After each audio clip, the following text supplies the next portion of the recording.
Isang siklista ang sugatan matapos mahagip ng van sa Las Piñas City.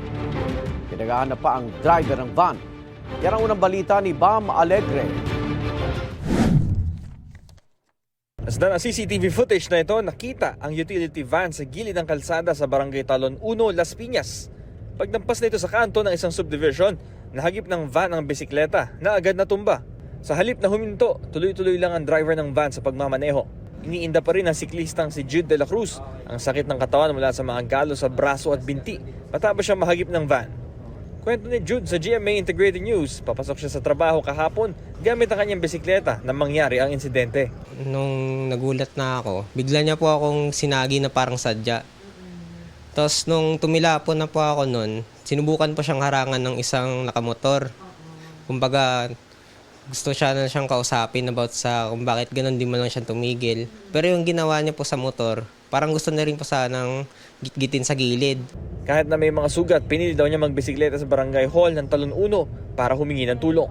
Nabigyan siya ng pangunang lunas doon at naipablatter na rin niya ang insidente. Gusto ko po sana siyang kung makipag-ugnayan man lang sana sa akin na kung ano man yung mangyari, pag-usapan na lang namin maayos kung pananagutan niya ba to or kung ano man yung matol sa kanya ng batas natin.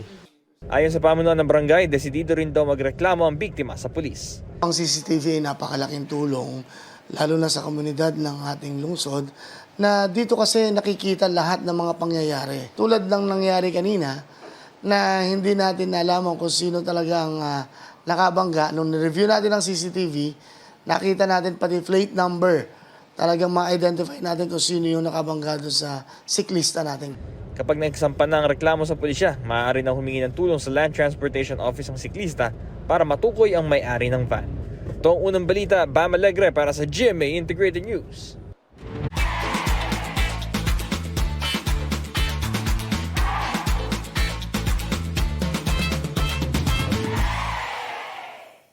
Igan, mauna ka sa mga balita. Mag-subscribe sa GMA Integrated News sa YouTube. Sa mga kapuso abroad, subaybayan nyo kami sa GMA Pinoy TV at sa www.gmanews.tv.